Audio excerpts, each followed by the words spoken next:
नमस्कार मेरे प्यारे बच्चों। PNS memorial school online classes में मैं पूजा सिंह आपका हार्दिक स्वागत करती हूँ। आज हम लोग क्लास 9th के रहीम के दोहे पढ़ेंगे, जो तीसरा दोहा है, और इसका संदर्भ प्रसंग व्याख्या भी देखेंगे शब्द अर्थ के साथ।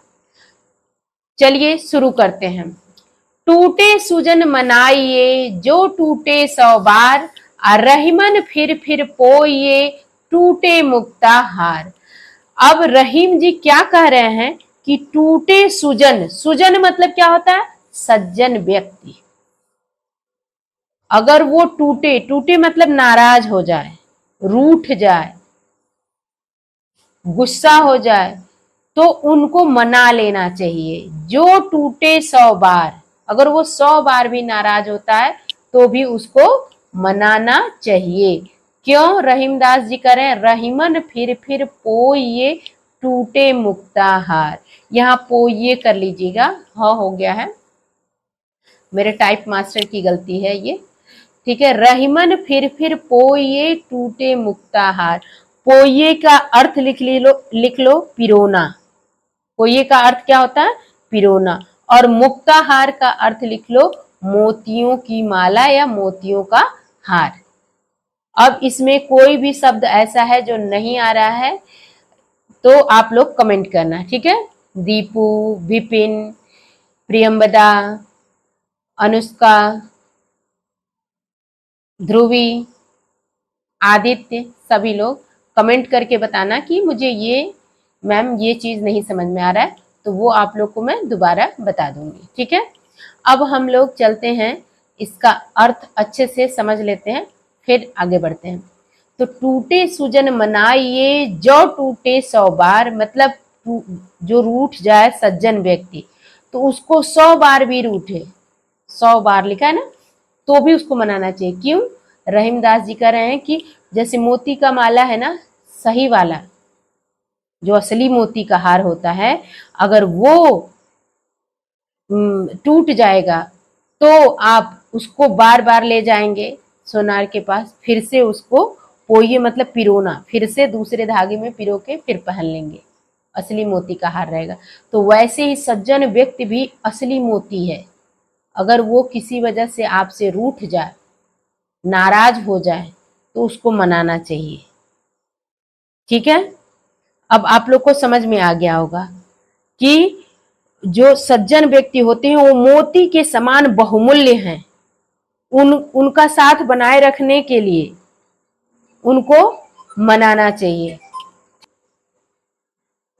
अब हम लोग संदर्भ प्रसंग व्याख्या देख लेते हैं। संदर्भ क्या है कि प्रस्तुत पद्यांश, जो ये प्रस्तुत पद्य है, हमारी पाठ्य पुस्तक हिंदी काव्य में संकलित एवं रहीम द्वारा रचित दोहा शीर्षक से अवतरित है। प्रसंग लिख लीजिए कि प्रस्तुत दोहे में रहीम ने सज्जनों के महत्व पर विचार प्रकट किए हैं। व्याख्या क्या है? वे कहते हैं, कौन कहता है? रहीम दास जी कहते हैं कि यदि सज्जन रूठ भी जाए तो उन्हें शीघ्र मना लेना चाहिए। यदि 100 बार भी नाराज हो तो उन्हें 100 बार ही मनाएं, क्योंकि वे जीवन के लिए बहुत उपयोगी हैं।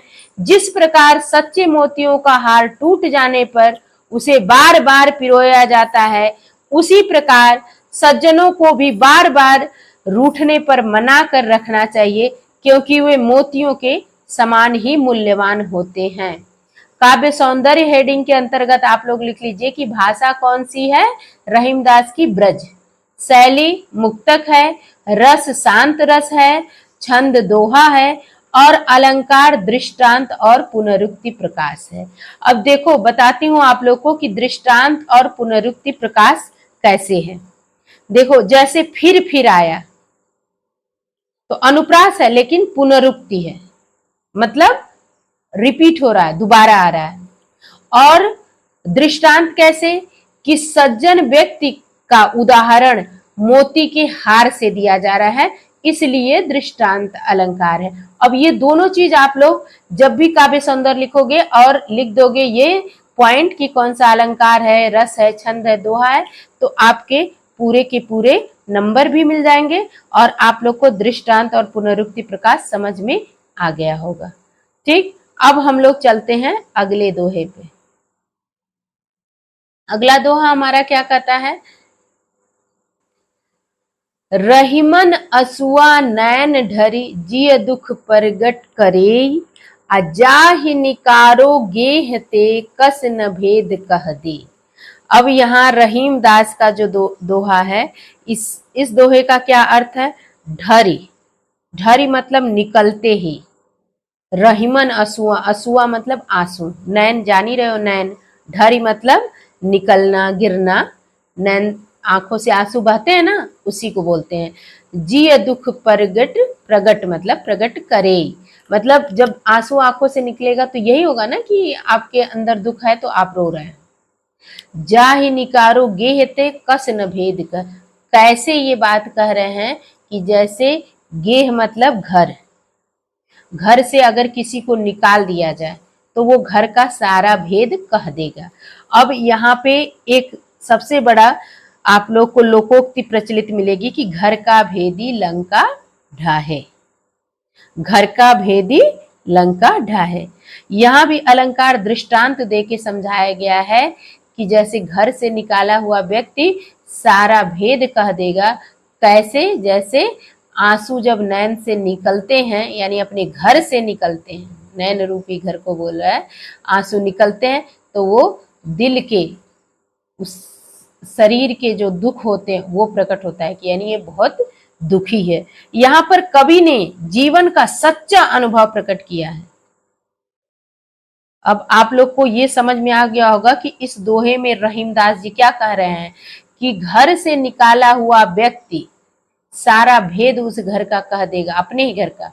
कैसे? जैसे असुआ नैन ढरी, मतलब हम जब रोते हैं तो हमारा दुख प्रकट होता है, वो भी अपने घर से निकलता है ना, आंखों से। यही बात कह रहे हैं, जीवन की सच्चाई को बता रहे हैं रहीम जी। अब क्या है? संदर्भ, प्रसंग और व्याख्या देख लेते हैं। संदर्भ क्या है कि प्रस्तुत पद्य हमारी पाठ्य पुस्तक हिंदी काव्य में संकलित एवं रहीम द्वारा रचित दोहा शीर्षक पाठ से अवतरित है। प्रसंग, कवि रहीम का मत है कि घर से निकाला जाने वाला हर व्यक्ति घर का भेद खोल देता है। और व्याख्या क्या है? रहीम जी कहते हैं कि आंसू आंखों से निकलते ही मन के सारे दुख प्रकट कर देते हैं। कवि का कथन है कि जिस व्यक्ति को घर से निकाला जाएगा वह घर के सारे भेद जो है क्यों न कह देगा। तात्पर्य यह है कि जिस प्रकार कोई व्यक्ति घर से निकाले जाने पर घर के सारे भेद, दुखों, सारे भेद जो है वो दूसरों के सामने खोल देगा, उसी प्रकार से आंख रूपी घर से निकाले जाने पर आंसू भी मन के सारे भेद प्रकट कर देता है। आंसू अपनी उपस्थिति से यह प्रकट करते हैं कि व्यक्ति के हृदय में दुख है। अब काव्य सौंदर्य के अंतर्गत हम लोग लिख लेते हैं कि भाषा ब्रज है, शैली मुक्तक है, रस शांत है, अलंकार कौन सा है? दृष्टांत है। अब हम लोग मिलेंगे अगले वीडियो में। धन्यवाद।